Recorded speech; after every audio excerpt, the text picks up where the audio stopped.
Hello. Hello. Okay, is it throwing you out?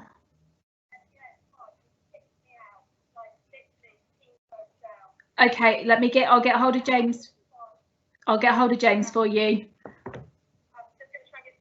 All right, then I'll let James know, Lucy. You try get back in and I'll let James know. All right, bye.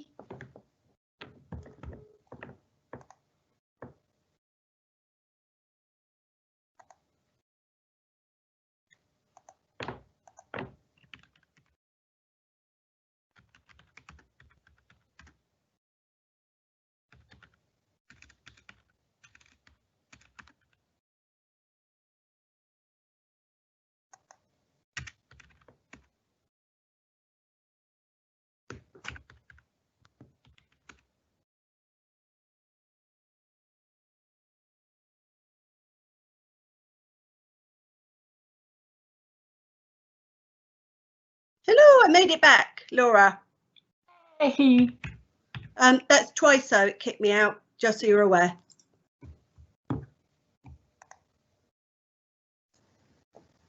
Yes, that's a bit of a problem because we actually need councillors to be in the meeting. I have just let James know, so James will have a look at the logs behind the scenes just to check what's happening. Yeah, I had 2 dropouts, like almost back to back, and it was like literally you said, "Are we get ready to go?" And that was it. I got kicked out, and then I went back in, and then I got kicked back out.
Right, good evening. I can't hear a thing now.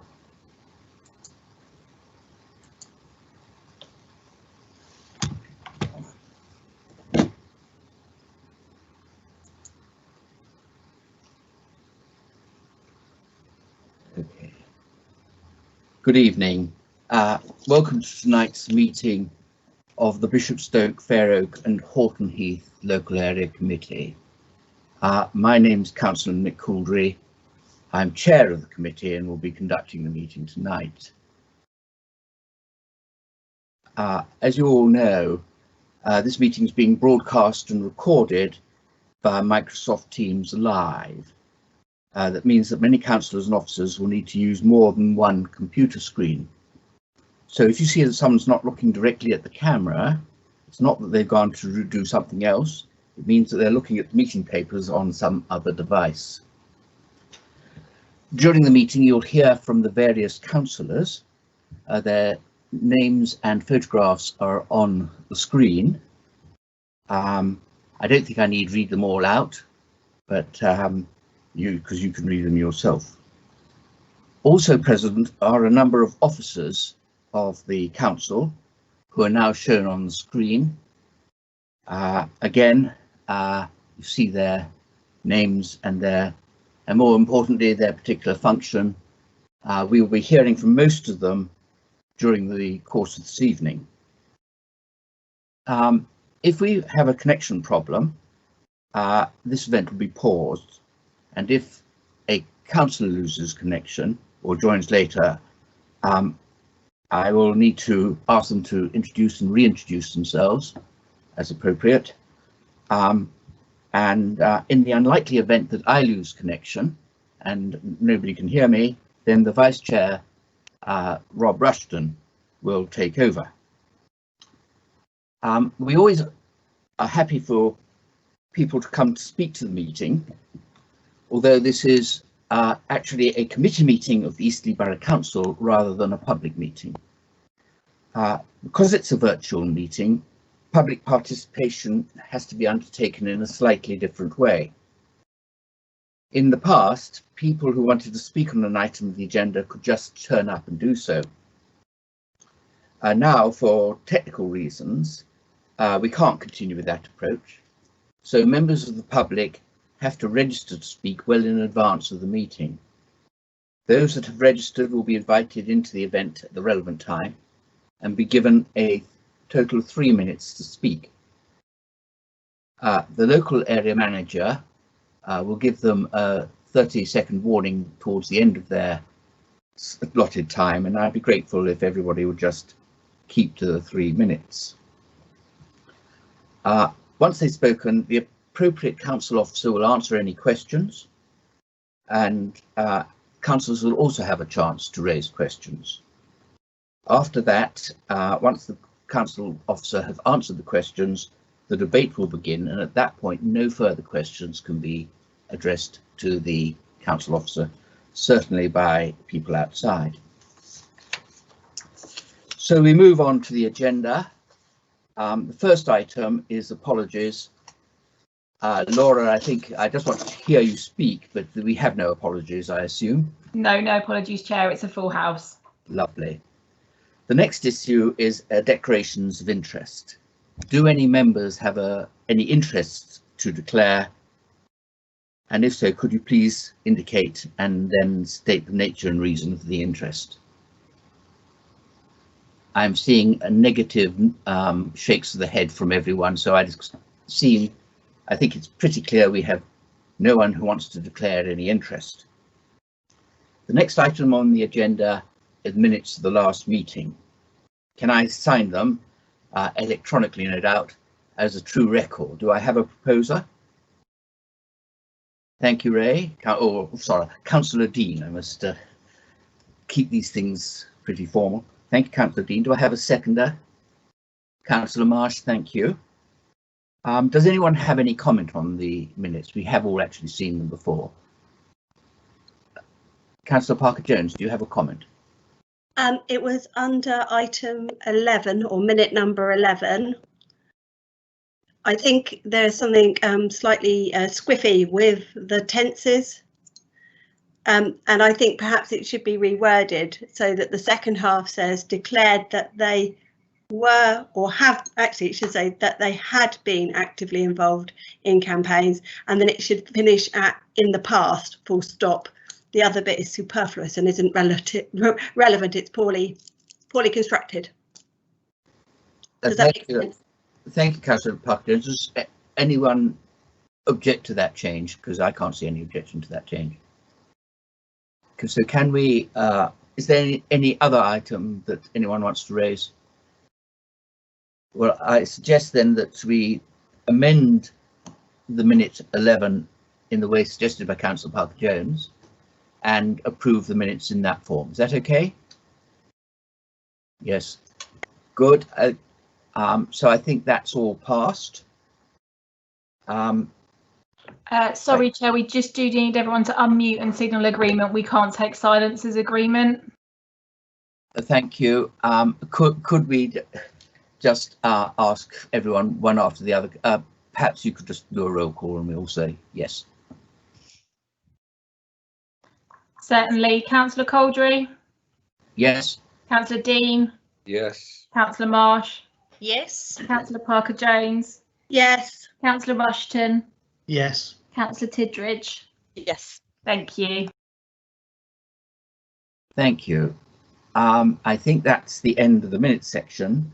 The next item is public participation. Laura, do we have any anybody written put themselves down for public to speak generally rather than about a particular item? No, not generally. Okay. So then we move on to the chair's announcement. I'm just going. I don't normally say anything, but this is rather special this evening because we have had this coronavirus crisis, which has affected everyone. Now, from the very limited evidence that I've been able to glean, I think that we in BIFO in this area haven't been particularly badly affected in terms of illness and death compared to some. But a large number of residents have still had a very torrid time.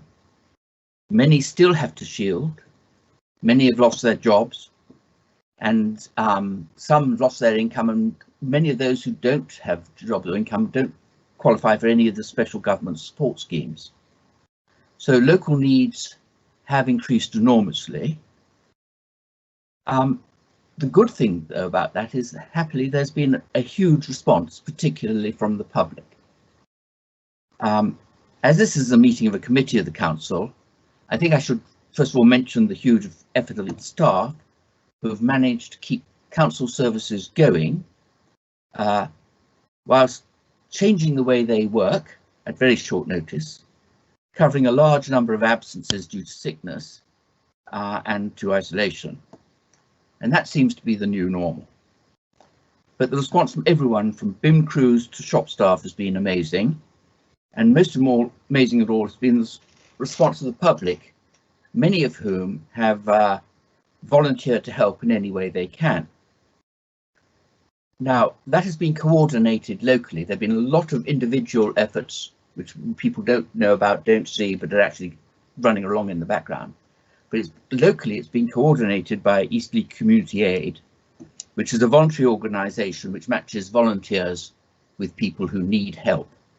It's been particularly helpful, and I particularly want to take this opportunity of thanking everyone who volunteered, and particularly Councillors Parker-Jones and Tidridge, who've done a lot of work setting up this committee and running it and making it the success that it's been. So thank you both of you very much indeed.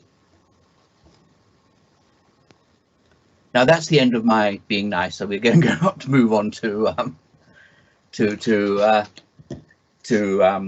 business. The first piece of business is the Underwood Road traffic regulation order.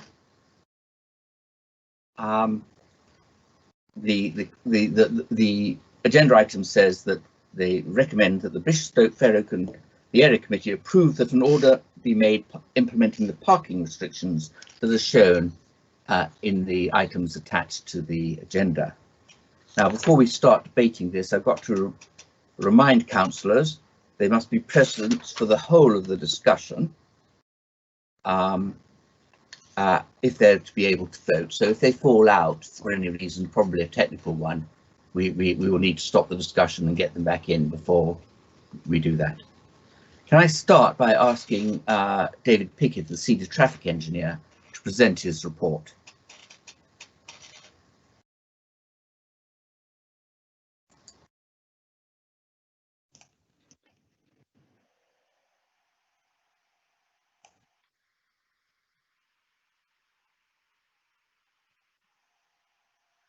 Good evening, Chairman, committee members and members of the public. I'm here this evening to present the Underwood Road report. For the benefit of those who have not had the opportunity to read the report, the background to this study is as follows. The study was undertaken to help improve road safety along Underwood Road in Bishopstoke. The road has been subject to traffic calming over previous years. However, records indicate that some collisions still occur along this route. On assessing Underwood Road, it became apparent that measures could be taken to help reduce the risk of collision.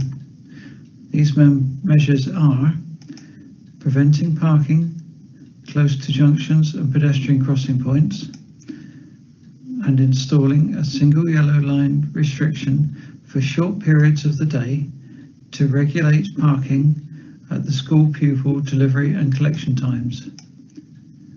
The recommendations in this report take account of the need for the many residents who do not have sufficient off-road parking.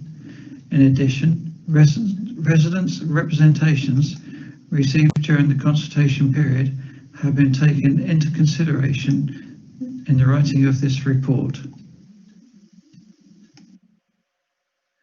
The report recommends that the proposed restrictions which have been advertised are to be accepted, with the exception of the proposal for the junction of Underwood Road and Sedgwick Road. This junction is unusually wide, and whilst it is convention to prevent parking at junctions, the northern side of the road is a gentle curve, and parking at this location does not impede visibility either entering or leaving Underwood Road. Neither does it cause obstruction. Restricting the north side of Underwood Road at this location would, however, result in displaced parking, adding pressure to the already overcrowded parts of Underwood Road and Sedgwick Road. It is therefore considered preferable to remove the short section of restriction from the order.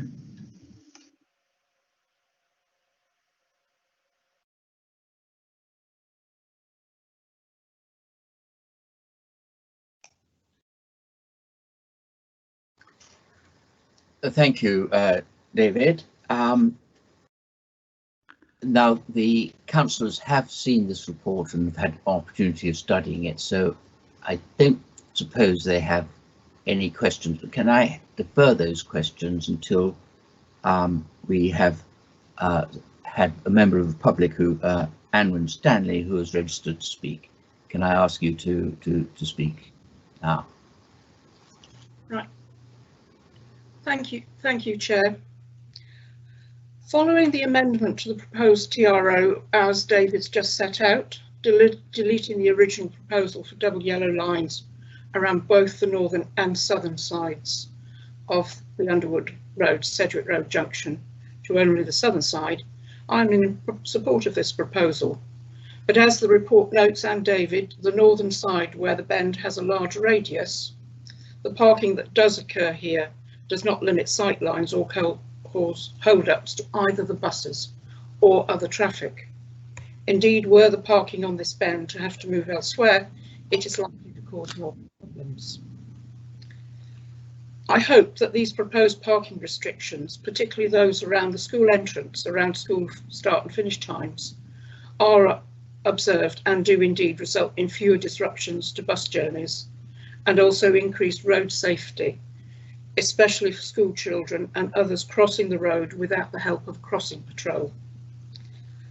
I believe the verge parking restrictions that have been on here for quite a while had limited benefits, as the traffic wardens had to allow a certain length of time, which was sufficient to drop off and pick up the child before issuing a ticket. I hope that won't apply with these restrictions. However, there is still a real problem for bus journeys, and that's along Sedgwick Road. So I hope there will very soon be another study of parking on Sedgwick Road. Here the road is relatively narrow, with fairly continuous parking along the western side. There is also a bend near the southern end, which prevents drivers from seeing if there's a vehicle coming the opposite way until it is too late. This has resulted in vehicles driving over the grass verge outside the Methodist church, churning up the grass. Indeed, the work done by the County Council earlier this year was undone within 24 hours. Sedgwick Road does not have so many side roads as Underwood Road, where you can create pull-in areas at the junctions. So it is likely there will need to be pull-in areas created by sections of no parking. I'd also like to take this opportunity to mention that I've had raised with me that a section of the knee-high rails opposite the school entrance on Underwood Road, which was put in to prevent parking on the verge, has been damaged. Can the LAC look into repairing this rail? And also, would it be a good idea to install a similar rail on the verge by the Methodist Church in Sedgwick Road, please? I was very pleased to see the drop curbs put in on Sedgwick Road near the bus stop at the top. Can the LAC look at painting a white line along these drop curbs to draw attention to them and discourage parking across them? A couple of weeks ago, I found a motorhome parked here. This would also help to start to create a pull-in area. And similarly for any drop curbs along Underwood Road, which aren't going to be covered by a double yellow line anyway, please. Finally, and I'm sorry to be picky, and I know it's in the map, but in the appendix, Sedgwick Road should only have one E. And where it says Alan Drayton Way, where Alan Drayton Way is mentioned, that should be Fair Oak Road. Alan Drayton Way doesn't start until after 145 Fair Oak Road, and it doesn't have any houses on it anyway. Thank you, Chair.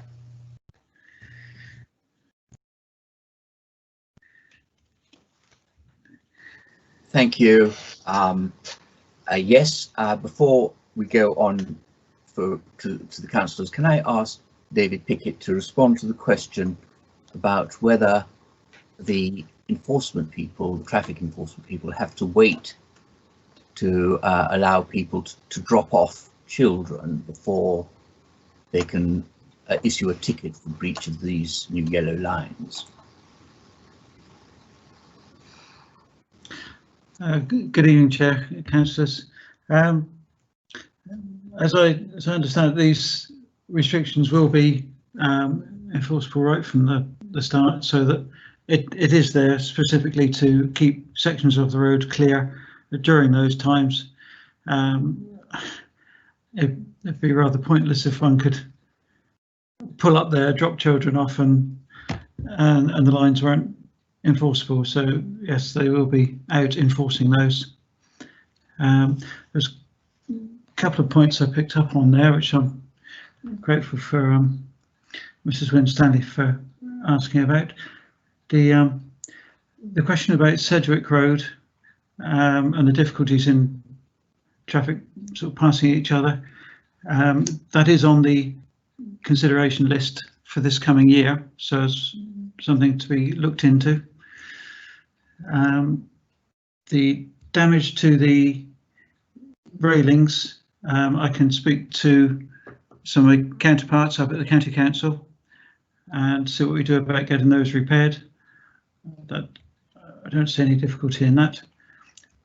The pedestrian crossing on Sedgwick Road, which was recently put in, we can add an H-bar, as it's known, the white line that goes across the frontage.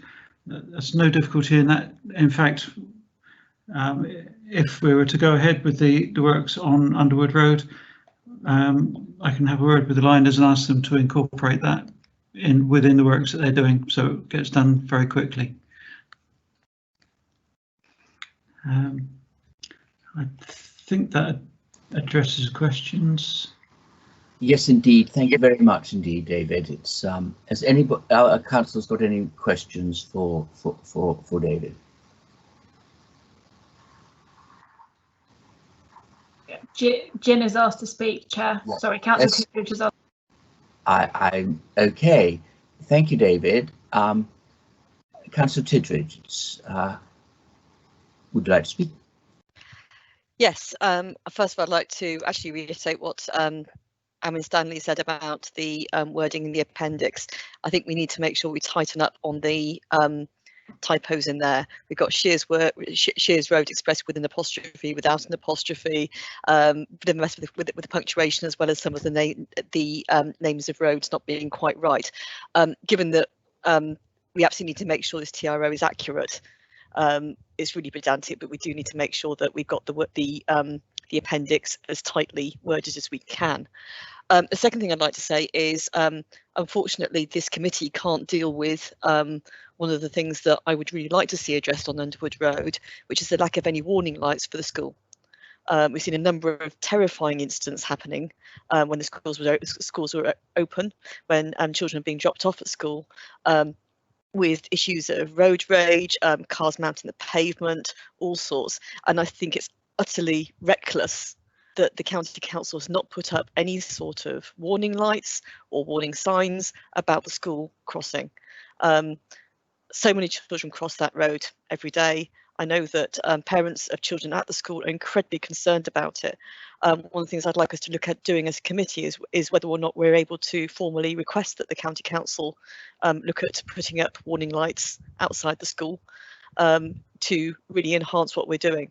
I'm very glad that we're taking what action we can, but I really think we should be coordinating with the county council to make sure that they take as much action as they can to get it so that it's a safer road for our local children to cross when the schools now that the schools are reopening.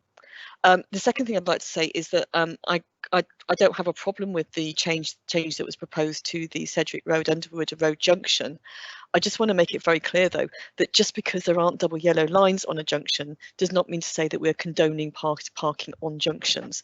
Parking on any junction is really dangerous. We shouldn't be doing it. Residents shouldn't be doing it, and I agree that it's not necessarily a need to put double yellow lines on every junction, but it remains. But just because there aren't double yellow lines there doesn't mean to say that it's something that breaks the highway code. Doesn't mean to say it's something that residents really should not be doing, or anybody should not be doing. And I don't think that's one of the worst areas of Bishopstoke for people parking close to, onto, or opposite a junction. The area around the entrance to Bishopstoke Park on Church Road and the Longmead Avenue junction is incredibly bad. That does still need work happening, and I'm looking forward to seeing the full study being published and relevant TROs being released for that work, which is urgent in my view. We're still seeing many near misses happen there on a regular basis, but I'm really pleased to see that we are doing what we can within our gift to sort out the issues with Underwood Road. But if the TRO itself could be amended, I can see looking at the plans, for example, we've got Underwood Road with the R of road as lowercase. I suppose it should be with leading caps, and just make sure that we tighten up the road namings as much as we can, so that this becomes something which can go into place as soon as possible. That would be great. Thank you.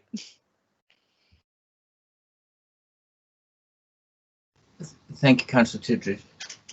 Does anyone else want to say anything about this proposal?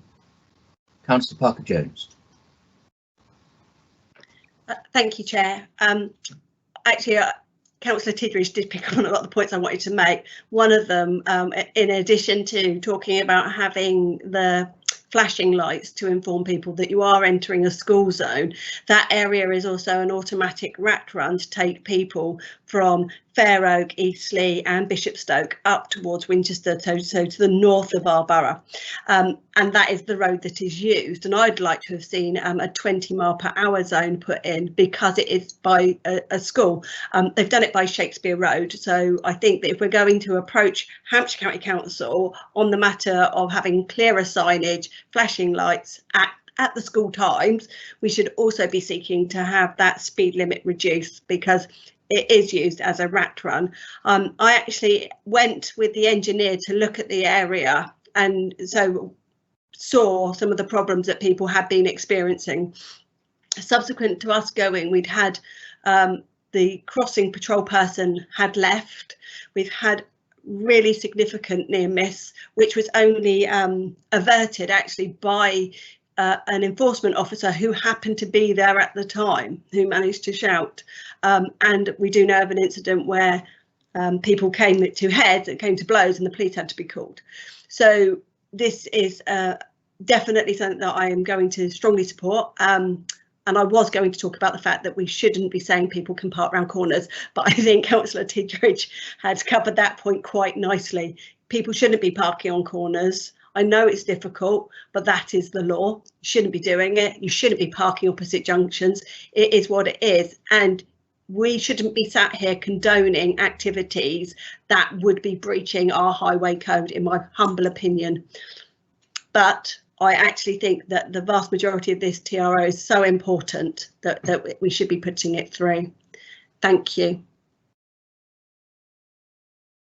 Thank you, Councillor Parker-Jones. Anybody else would like to say anything? If I may, Chair. Do, of course, Councillor Dean. Yes, there's a question for David, actually. I couldn't see it within the drawings, and I have been looking at it. We were asked about the parking and the waiting before an officer can put a ticket on a car. If it's just straightforward double yellow lines, my understanding is they still have to wait a couple of minutes. It's only if you put the hatched bars on the curb that means absolutely no stopping that they can enforce it immediately. Would David be able to come back and just confirm that? That was my interpretation of how the highway code works with double yellow lines. Thank you. David, do you know the answer to that? Yes, I can give an answer to that. What we have used is double yellow lines at a number of junctions by the roundabout in that area. The section close to the school is a single yellow line, which has time restrictions, so that during the school picking up and dropping off times, there is no parking on there. However, outside of those times, residents would be able to park sort of evenings, weekends, without there being a problem. So this is very specifically a way of preventing parking during those pick up and drop off times. Not the usual thing with double yellows where one can stop unless you've got the ticks on the curb, which indicate that it's no loading, or also no loading and dropping off at the same time. So yes, but it's been covered by doing that. Lovely, thank you. Thank you. Does anyone else want to make any contribution? I don't think that the putting of yellow lines in is condoning anything that is unlawful in any way, but be that as it may, we have a single proposal. Do I have a proposer for it? Thank you. I have got 4 proposals for it, so I'll take that as a seconder as well. Thank you. Sorry, Chair, for the benefit of those watching at home, can you just confirm who was proposed and who was seconded, please? Well, Councillor Rushton proposed, because I just saw him first, and Councillor Parker-Jones was second. So those two. Do we have any further debate? I don't think we do we? Because we've more or less done the debate in the questions, as we always do. Great. So, Laura, could you do a roll call to find out who's in favour and who's against? Of course, Chair. Before I start, councillors, I must remind you, and I know you've all been there because I've seen your cameras, but in order to be able to vote, you must have been present for the duration of the item. So, Councillor Coldry? Yes. Councillor Dean? Yes. Councillor Marsh? You're muted. apology. Yes. That's okay. Councillor Parker-Jones, Yes. Councillor Rushton, Yes. Councillor Tidridge. Yes. Thank you, Chair. That's unanimous. Thank you. So we move on to the next item on the agenda, which is the financial monitoring report. Now, this is normally very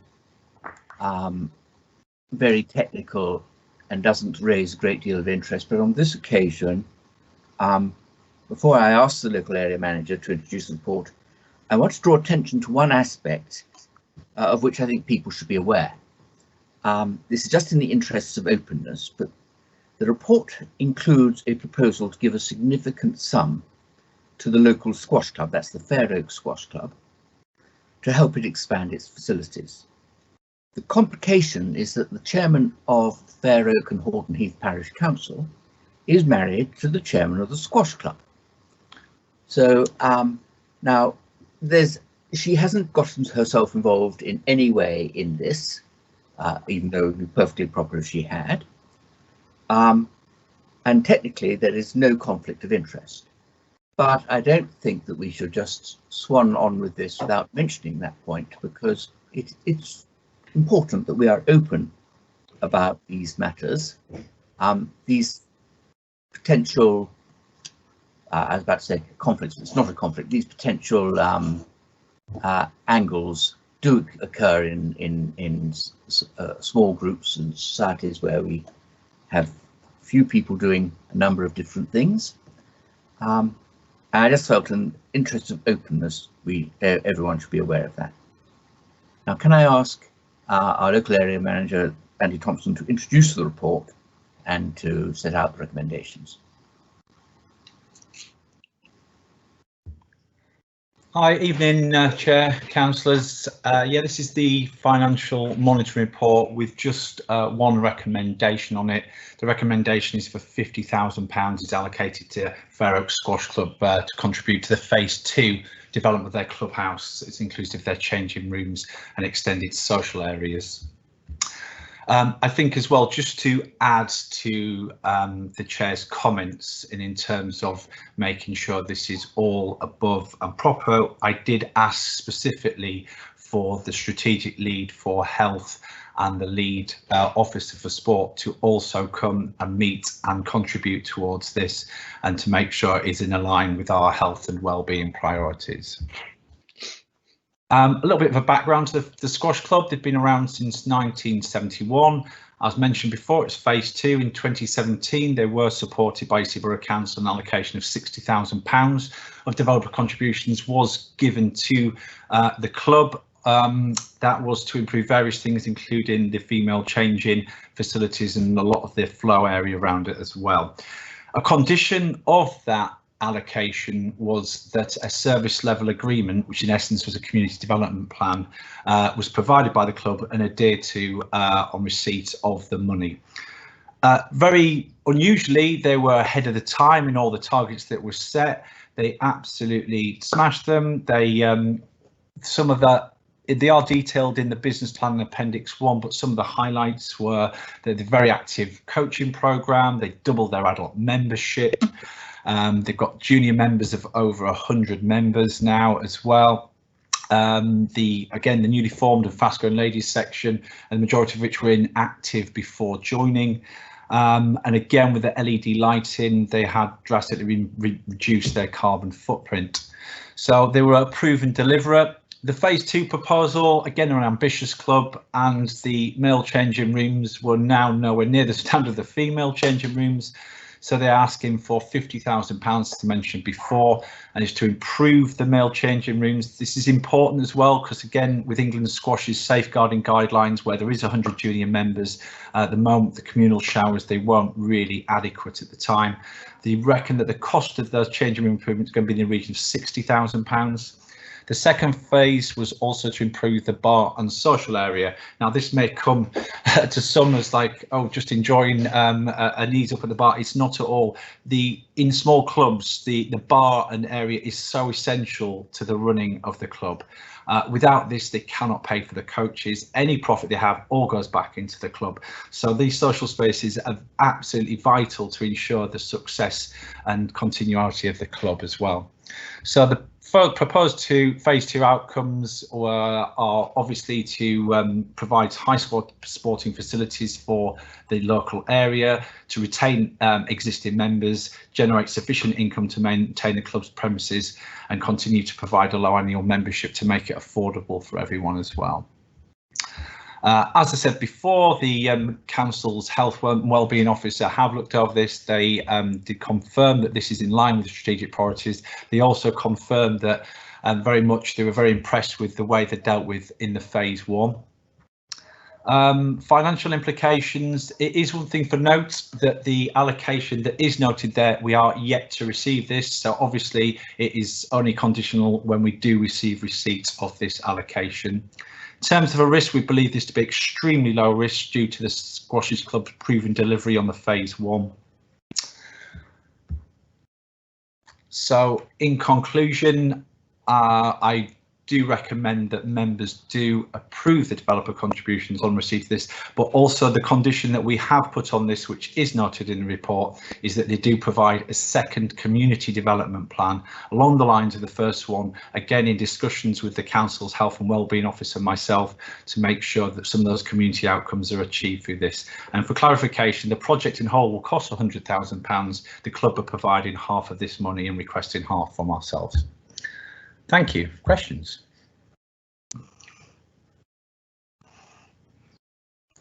Councillor Marsh.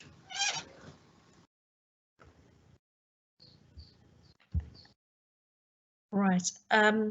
Andy, can I just ask a question for the benefit of the members of the public? You mentioned contributions, but members of the public won't necessarily know what contributions or what that means. So can you be quite specific about what that is, a developer's contribution? Because I also know that members of the public will question why we're allocating 50,000 to the squash club, and we are fighting so hard to try and keep Fair Oaks Library open, and there seems to be a misunderstanding within the public about how these contributions can be used and why we aren't using it towards the library instead of the squash club. So if you could just explain that, I'd be grateful. Thank you.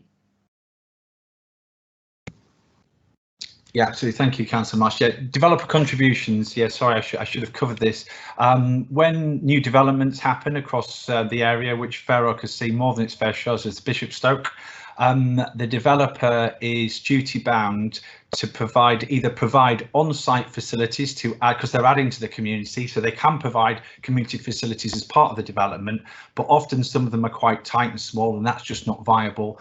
So there's a document called a Section 106 agreement, which is signed with the council, which allocates contributions to various things from play and open spaces, environment, community infrastructure, sport and recreation, health, parks and open spaces. So you are exactly right that we had this at the last committee, where within those contributions they are allocated within their separate sections. So there are some more generic ones, but for these they're very much along that community infrastructure, and they're specifically for that.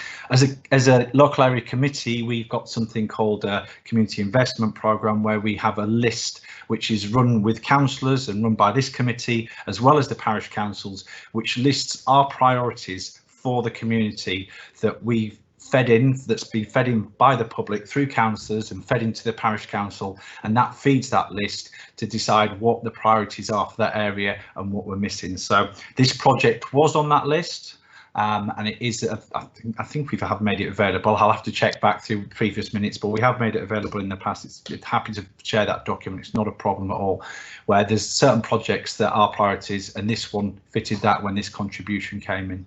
I hope that covers it, and it's a massive thing. I think we've all got some issues with Section 106 agreements. I don't really want to get into that debate right now, but I hope that gives a very snapshot and a basic understanding on this. It did. Thank you. Thank you, Andy. And the point is, of course, that the money that we're using for this cannot be used for purposes like the library or for education. There's separate contributions for education, separate contributions for roads. They're all ring-fenced, and so we're using just the money for this, which can be used for this. Councillor Parker-Jones.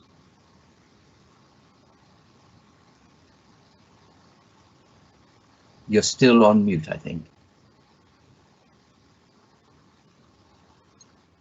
Hopefully it's unmuted now. Yeah. Didn't want to unmute. It was a quick question really, and I'm sure it was just a little oversight, but we didn't have a section on the climate change and environmental impact within this report. I presume that there will be elements of how they're going to take this project forward and to reduce their carbon impact as a result of it. So sorry, it occurred to me when I was reading it through again today, because I did notice things like where it said about the LED lighting, and I thought, where's our little carbon and environmental impact one? Because of course this will have an impact, so that would be helpful, I think.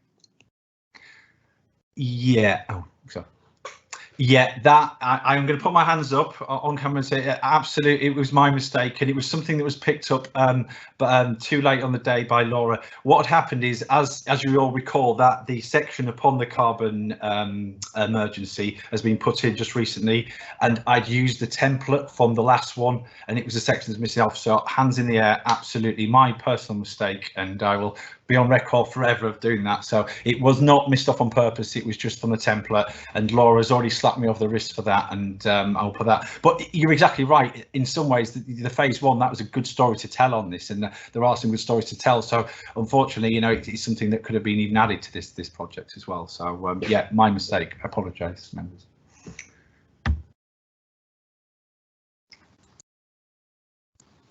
Thank you, Andy. But I take it that there is an element in the plan to continue to try and make progress on that front.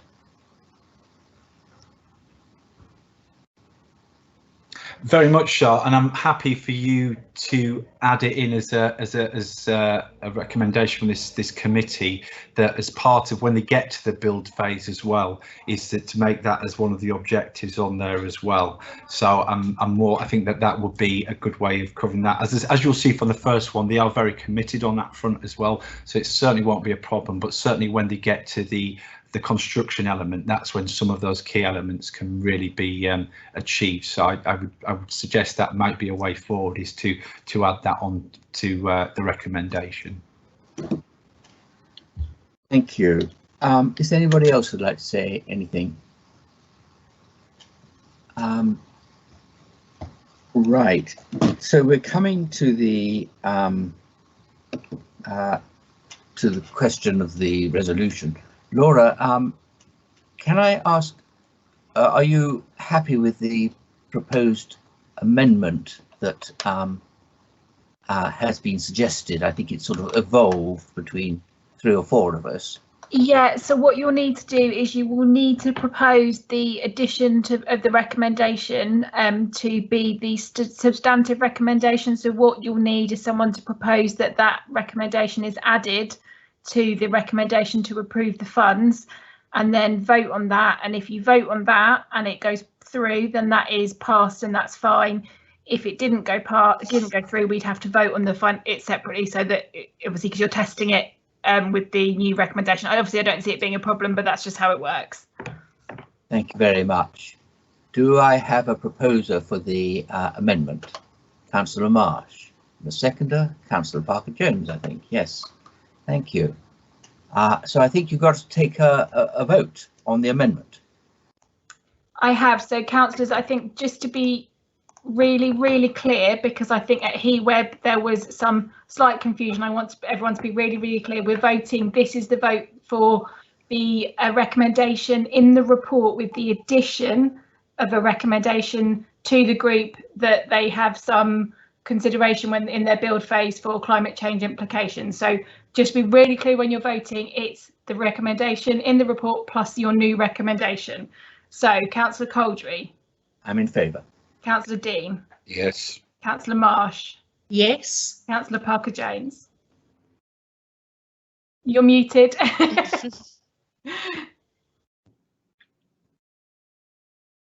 You muted. Oh no, she's not muted. I might. It Yeah, just you go. it keeps cutting out. Okay. Yes, I'm in you. favour of the amendment. Councillor Rushton. I'm in favour of the amendment, and Thank you. Councillor Tidridge. Yes, I'm in favour of the amendment. Thank you very much. So that you've voted in favour for the amendment, so we don't need to vote again because it's gone through unanimously. Thank you. So we move on to the next item on the agenda, which is appointments to regulatory panels. Could I ask the local area manager, Andy Thompson, to introduce the report and state the recommendations?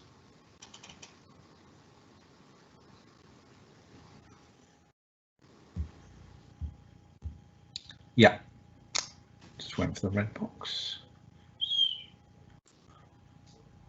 So I was just waiting for the red. Oh, thank you. Yeah, this is going to be a lot shorter report. This is an annual report we do, and every local area committee does this. This is appointment to regulatory panels and outside bodies. The main recommendation is in Appendix A. We did have 3 last year, but subsequently 2 of those have now been taken over by the parish councils. So we are just down to 1 formal appointment, and this appointment is to the Twynham's charity, and the nomination is the former local area councillor, former councillor Steve Broomfield, who has been on this committee since his time on the area committee, and it is the recommendation of this committee that he continues. Thank you. Thank you. Now we do have an outside speaker who's asked to speak, which is where it should be done. So, and that's Anne Stanley again. Anne, could you speak now, and then we'll move to councillors who might want to speak. Thank you, Chair. Sorry. As Chair of Twynham's Charities, I would like to support the appointment of Stephen Broomfield as the borough's nomination to the trustees. Stephen has been a trustee for 2 years now and plays a useful part in the management of the charity. We are currently looking afresh at the aims and activities of the charity and the role of trustees. So I hope that in a year's time you will have an updated terms of reference. In particular, we are likely to appoint trustees for 4 years at a time with overlapping renewal dates, so that not everyone, a number retire each year. It would probably be appropriate for the borough appointee terms of office to begin from 2018, in which case you may not have this, you don't have this report 1 year in 4. Thank you, Chair. Thank you. Councillor Parker-Jones, do you want to speak?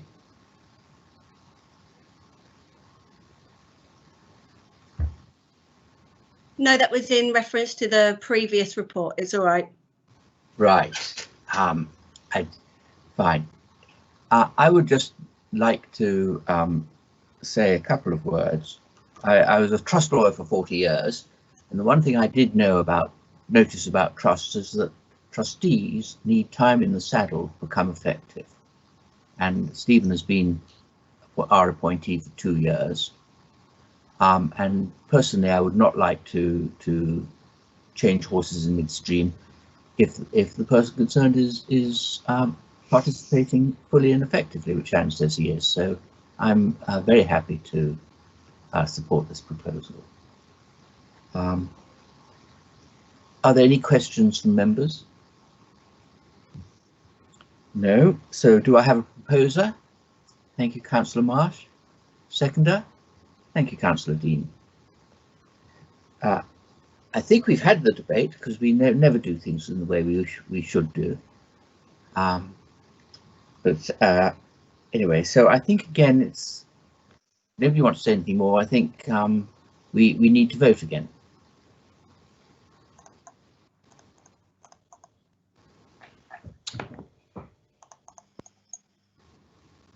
Thank you, Chair. So we're taking the vote now. So Councillor Coldry, I'm in favour. Councillor Dean, In favour. Councillor Marsh, I'm in favour. Councillor Parker-Jones, In favour. Councillor Rushton, In favour. Councillor Tidridge. In favour. Thank you, Chair. That's unanimous. Thank you. Now, that's, I think, the last vote of the evening, but we do have a couple of planning appeals which we need to note.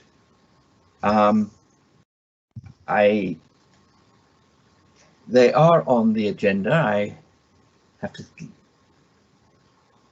Is there anybody that wants to say anything about these appeals? It's just a question of noting them as a group. Can't even find them now.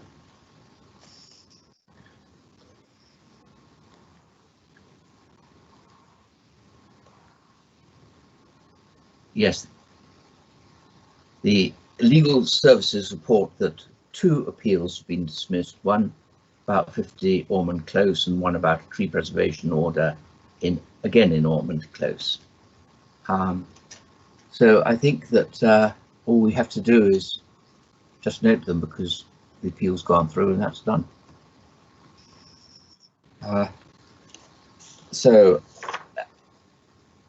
do we have to actually vote or signal yes, or do we just nod? You can just nod, that's fine. Nod, right. Everyone's nodding. Thank you. That completes the business of the meeting. Thank you very much for everyone who turned up. Thank you for those who participated. The date of the next meeting is the Wednesday, the 23rd of September. It's scheduled to be at the Bishopstoke Methodist Church. I suspect that we'll still be on Teams, but you know, it's watch this space and we'll keep in touch. Thank you very much for coming, and I declare the meeting closed. Thank you.